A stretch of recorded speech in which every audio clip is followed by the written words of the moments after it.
Doctor अनंत राठी जी, राधे राधे। बीकानेर, राजस्थान। महाराज जी, आपके चरणों में कोटि कोटि प्रणाम। महाराज जी, मैं एक मनोरोग चिकित्सक हूँ।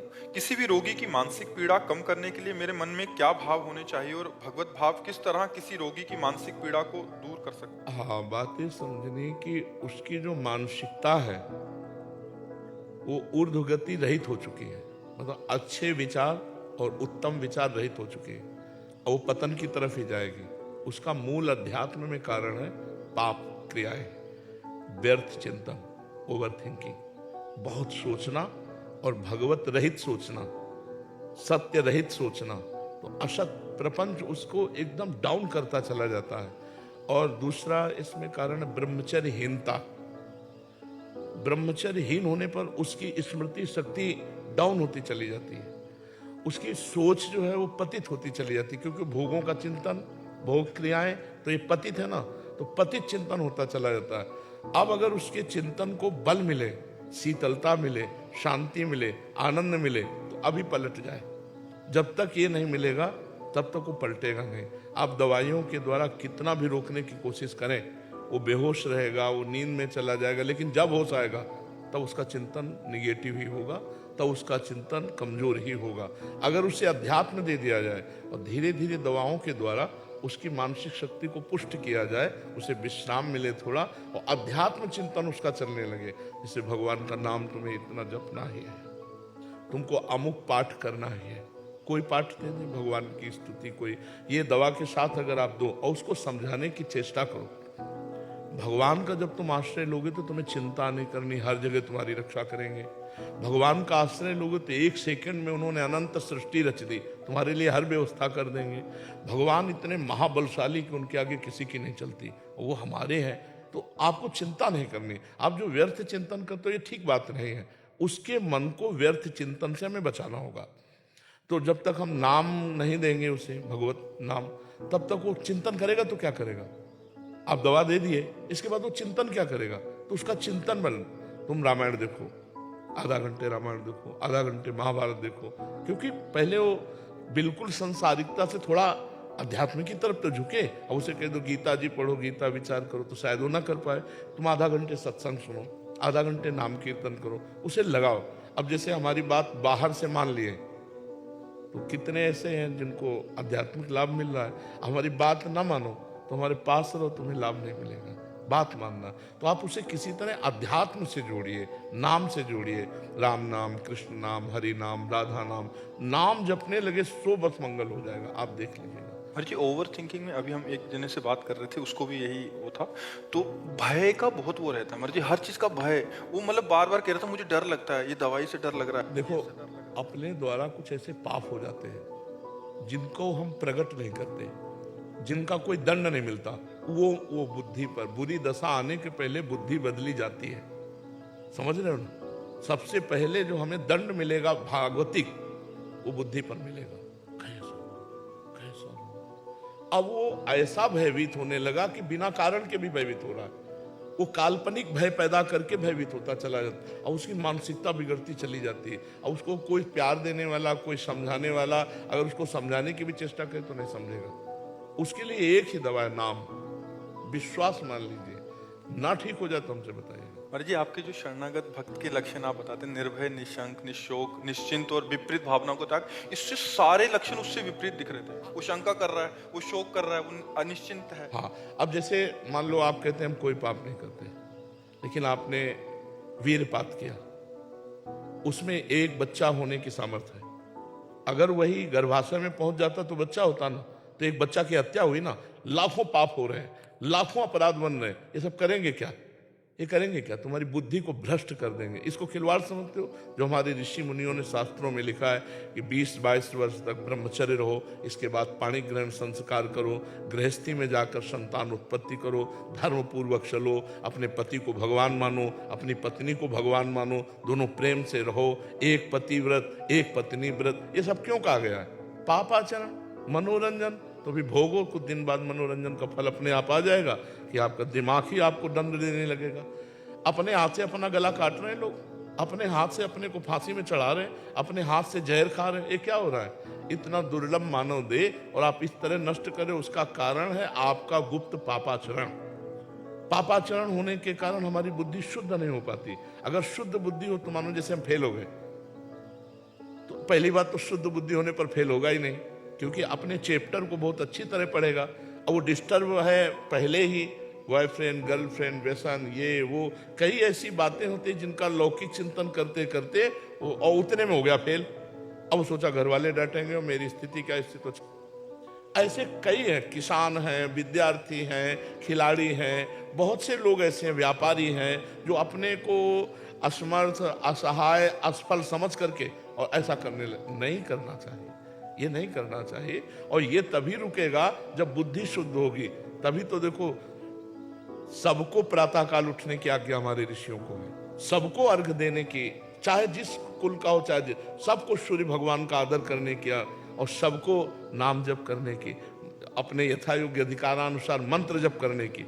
अब देखो गायत्री मंत्र का जो आखिरी अर्थ है वो परम सत्य, मेरी बुद्धि को प्रचोदयात, सत्य की तरफ प्रेरित करे। पूरा मंत्र तो नहीं करे क्योंकि अधिकारानुसार कहा जाता है, वो परम सत्य मेरी बुद्धि को सत्य की तरफ प्रेरित करे। प्रातः काल उठकर प्रार्थना तो बुद्धि शुद्ध होती।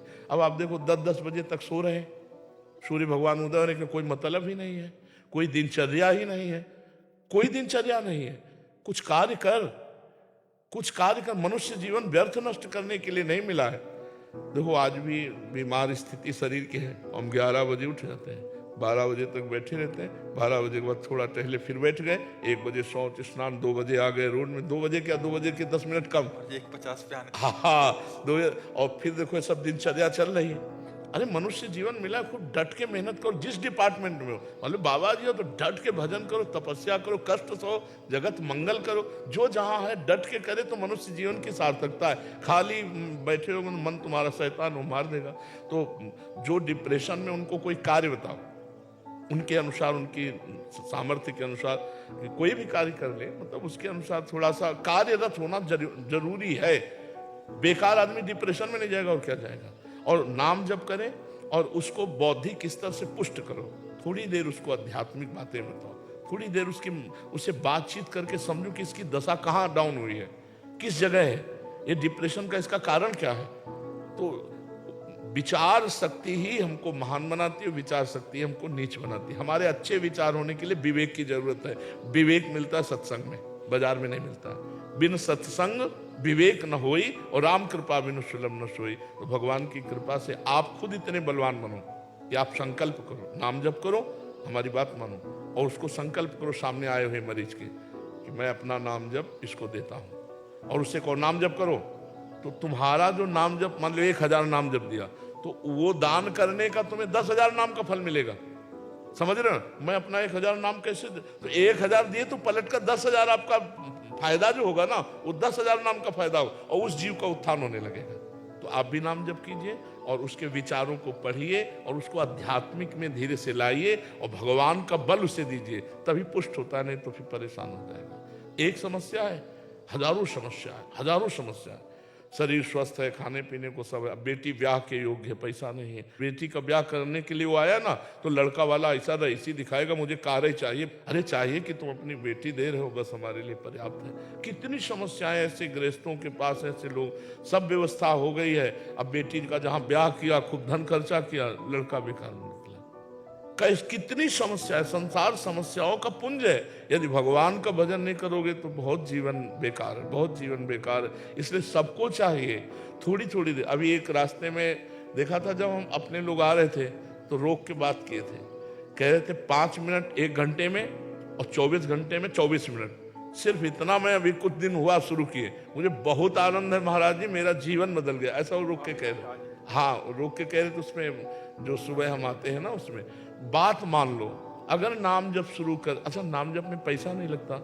आपको ये नहीं कह रहे कि नहा के नाम जप करो कि भाई 4 बजे आप स्नान करो, ऐसा भी। और आजकल स्नान में कौन सी बड़ी ऊंची बात है कि भाई गंगा जी यमुना जी नहाने जाना, अपने बाथरूम में बंद करो, स्नान कर लो, फिर आराम से बैठ करके भजन करो, जीवन सार्थक हो जाएगा।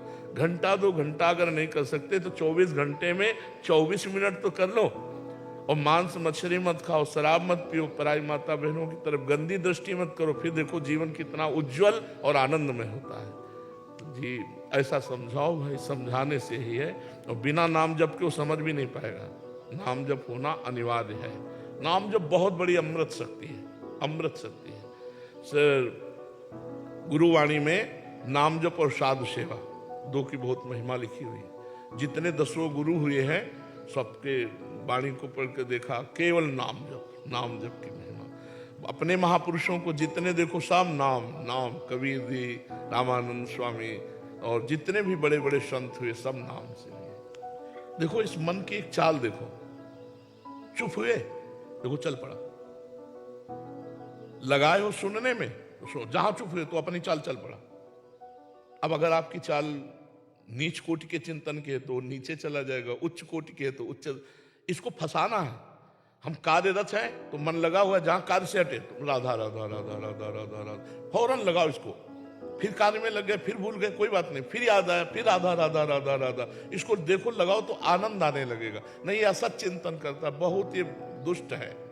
ये गंदी गंदी बातें पकड़ लेगा और अच्छी बातें पकड़ेगा नहीं। इसको अच्छी बातें जबरदस्ती पकड़ाना पड़ेगा और अच्छी पकड़ लिया तो जीवन मुक्त हो जाएगा। इसको देखो, इसकी चाल देखो, जहां शांत हो वो चल पड़े अपनी चाल पर। कोई व्यक्ति लाएगा, कोई वस्तु लाएगा, कोई घटना लाएगा, कोई भोग लाएगा और उसी के चिंतन कराएगा, हमारे पावर को नष्ट करता जाएगा। जो हमें मनुष्य शरीर में पावर मिला है, चिंतन के द्वारा पावर बढ़ता है और चिंतन के द्वारा ही पावर नष्ट होता है। असत चिंतन के द्वारा पावर नष्ट होता है और सत चिंतन के द्वारा पावर बढ़ता है। तो पावर बढ़ाने वाला चिंतन कोई बिरला ही करता होगा, नहीं पावर नष्ट करने वाला ही चिंतन होता है। कहीं किसी व्यक्ति से राग, कहीं किसी व्यक्ति से द्वेष, कहीं कोई घृणात्मक बात, कहीं कोई ऐसी, और वो सब दिमाग में भर रही है और दिमाग को कमजोर करती चली जा रही। आप जब शयन करते हैं, 6 घंटे सोते हैं, तो आप अपने को बलवान महसूस करते हैं, इंद्रियों को फ्रेश महसूस करते हैं। क्यों? क्योंकि 6 घंटे चिंतन रहित सो गए। 6 घंटे संसार का चिंतन नहीं हुआ, कोई चिंतन नहीं हुआ, इसलिए आपकी इंद्रियों में बल आया। यदि 6 घंटे आप भगवान के चिंतन में संसार को भूल जाएं तो सोचो क्या स्थिति होगी। ना सत ना असत कोई चिंतन नहीं हुआ नींद में, तब आपको लगा हाँ आज मैं बहुत आराम से सोया, और एक मतलब फ्रेश अनुभव होता है क्योंकि चिंतन छूटा। अगर आदमी को नींद ना आए तो आदमी परेशान हो जाए। क्यों? क्योंकि उसका चिंतन नहीं रुक रहा, उसको चिंतन रोकना है। अगर हम वही चिंतन नाम के बल से रोक दें, राधा राधा राधा, तो 6 घंटे ना सोए भी तो भी आनंद बना रहेगा। 1 मिनट दिन में नहीं सोते, रात्रि में 8 से 11 ये समय शयन का है। अब इसमें जो आ गई सो आ गई, राधा राधा राधा राधा राधा। तो हमारा चिंतन का ठिकाना तो होना चाहिए, कोई ठिकाना तो होना चाहिए। जैसे जलजहाज का पक्षी उड़े कितना भी उड़े, उसका ठिकाना वही जलजहाज में आना पड़ेगा। ऐसे ही हमारा मन कितना भागे, एक ठिकाना तो होना चाहिए। अब आपके मन का ठिकाना ही नहीं है, वो सोचता ही चला जा रहा है, तो आप परेशान नहीं हो जाएंगे। एक ठिकाना रखो, राम नाम, कृष्ण नाम, राधा नाम, राधा राधा राधा। उड़ा मन, गया संसार में, संकल्प फिर आया राधा राधा राधा, फिर उड़ा, आप बच जाओगे। नहीं, उस संसार का चिंतन करते करते आपकी शक्ति क्षीण होती चली जाएगी और आप पतित हो जाएंगे। आप देखो, जो ठीक से चलते हैं उनका अलग जीवन होगा, जो पतित चलते हैं वो थोड़े दिन के लिए आपको प्रकाशित दिखाई देंगे, लेकिन बहुत बुरा फ्यूज होंगे, बहुत बुरा वो पतित होंगे। गंदे आचरण करने वाला कभी उन्नतिशील नहीं हो सकता, चाहे जितना बड़ा धनी दिखाई दे, खोखला होता है अंदर से। जैसे लकड़ी है ना, घुन लग जाए तो अंदर से खोखला कर देती है, बाहर से अच्छा दिखाई देता है, अंदर से खोखला होता है। धर्मात्मा पुरुष बाहर से भले कम पैसे वाला दिखाई दे, बाहर से वो अच्छा ना दिखाई दे, लेकिन एक दिन वो चमकेगा। और जो अधर्म वाला होता है, बाहर से भले चमक रहा है, वो एक दिन फ्यूज होगा, पक्का समझ लीजिए। अधर्म आचरण नष्ट कर देता है। तो हमें लगता है कि हमारे मन को एक ठिकाना चाहिए, वो है ठिकाना भगवान का नाम। बस नाम में लगवा दो कि ये औषधि है और ये परम औषधि है। राधा राधा राधा बोलो, 10 मिनट बोलो, 20 मिनट बोलो, फिर धीरे धीरे ठीक हो जाओगे।